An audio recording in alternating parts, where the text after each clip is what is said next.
भिखारी के बारे में नबी रहमत सल्लल्लाहु अलैहि वसल्लम ने इरशाद फरमाया, जब वो क़यामत के दिन महशर के मैदान में आएगा तो उसके चेहरे पे गोश्त नहीं होगा, हड्डियों का ढांचा होगा उसका चेहरा। नबी रहमत सल्लल्लाहु अलैहि वसल्लम का फरमान है कि ऊपर वाला हाथ नीचे वाले से बेहतर है, यानी देने वाला हाथ लेने वाले से बेहतर है। ये एक सवाल आप जो कर रहे हैं कि पेशावर भिखारी जो हैं उनको देना चाहिए कि नहीं, तो ये बात ज़हन फरमाएं कि जो पेशावर भिखारी हैं उनको नहीं देना चाहिए।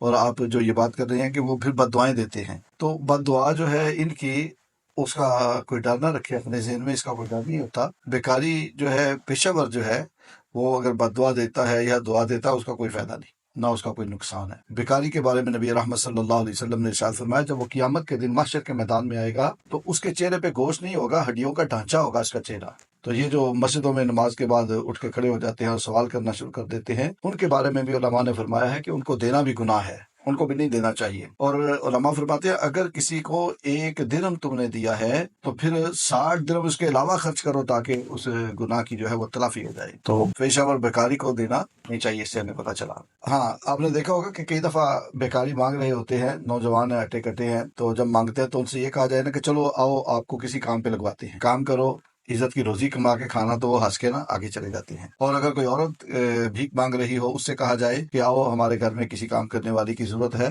तो आप आओ काम करो और हम आपको अच्छी सैलरी दे देंगे, तनख्वाह दे देंगे, इज्जत के साथ आप अपना घर का खर्चा चलाना। तो वो भी आगे से ना हंस के कहती है कि आप हमें क्या देंगे। यानी एक दोस्त बात सुना रहे थे कि एक औरत जो है वो भीख मांगने के लिए आई, मैंने गाड़ी में था, तो मुझसे कहने लगी कि मुझे कुछ दो, घर में आटे की जरूरत है, बच्चे भूखे हैं, बेटियां भूखी हैं, रोजे रखती हैं। मैंने कहा चलो ऐसा करो, आप आओ, हमें भी एक मासी की जरूरत है, आप हमारे घर में काम करो, हम आपको खाना भी देंगे और सैलरी भी देंगे। तो वो ना कहने लगी अच्छा क्या देंगे आप। मैंने कहा 10-12 हज़ार रुपया दूंगा आपको। तो वो मेरी तरफ देख के ना मुस्कुरा के कहने लगी बस 10-12 हज़ार, ये तो मैं एक दिन में कमा लेती हूँ। अस्तगफिरुल्लाह। इन्होंने ये कारोबार बनाया हुआ है, और ये जो कारोबारी लोग हैं, प्रोफेशनल लोग हैं, जो भीख मांगते हैं और अपनी नस्लों को भी आदत डाल, पहले एक औरत आती है, फिर दूसरी आती है, फिर एक बच्चा आता है, फिर दूसरा आता है, फिर दो दो तीन तीन इकट्ठे आते हैं। तो ये सारे खानदान जो है ये भीख मांगने पे लगे हुए हैं। अल्लाह ताला हिदायत अता फरमाए।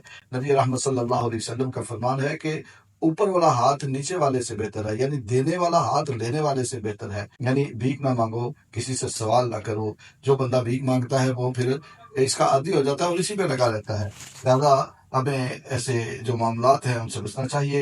ये सारे जो लोग हैं, ये जो भिखारी हैं, ये जब मांगते हैं, कई नशे ही होते हैं, आपने देखा है, नशा करते हैं, और जब नशा करते हैं तो वो आ जाते हैं भीख मांगने के लिए। अगर हम किसी नशा करने वाले को भीख देते हैं, वो हमारे पैसे लेके, हमसे पैसे लेके नशा करता है, तो इसका मतलब है हमने उसका हराम में साथ दिया है, अल्लाह की नाफरमानी और गुनाह में साथ। और ये जो मस्जिद में नमाज के बाद खड़े हो जाते हैं ना, साहिल, भिखारी, प्रोफेशनल लोग, कई कई सालों से हम देख रहे हैं और अपनी ज़ात के लिए वो मांगते हैं, इनके बारे में भी हुक्म ये है कि मस्जिद में देना इनको गुनाह का काम है। जिसने दिया उसने गुनाह किया।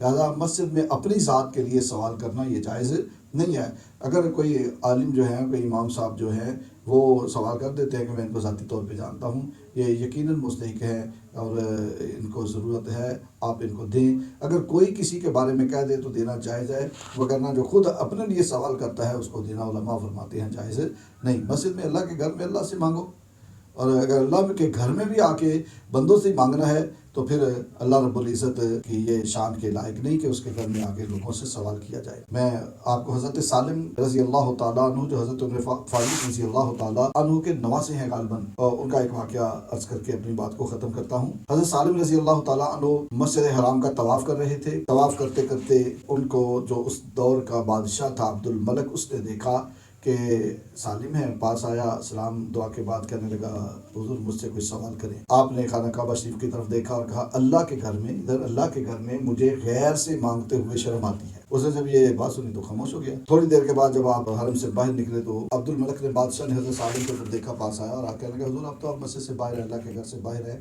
अब कोई सवाल करें। जब उसने ये बात की ना तो आप फरमाने लगे मुझे ये बताओ कि मैं तुझसे दुनिया का सवाल करूँ या आखिरत का सवाल करूँ। वो आपकी बात को सुन के कहने लगा भाई दुनिया की बात कर रहा हूँ, आखिरत तो आपकी मुझसे बहुत बेहतर है। तो हुज़ूर आप मुझसे कोई दुनिया के बारे में सवाल करें, कोई ख्वाहिश करें, कोई बताएं क्या चाहिए आपको, कोई है आरज़ू, कोई ख्वाहिश, कोई तमन्ना, कोई चीज़ की ज़रूरत है तो मुझे बताएं। आपने फरमाया दुनिया का सवाल करूँ? कहने लगा हाँ। आपने फरमाया कि भाई दुनिया का सवाल तो कभी मैंने दुनिया बनाने वाले से भी नहीं किया। अल्लाह अकबर, ये कहा और चल दिए।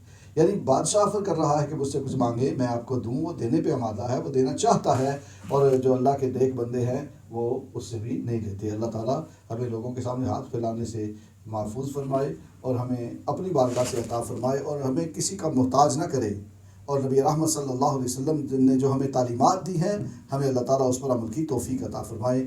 آمین آمین آمین۔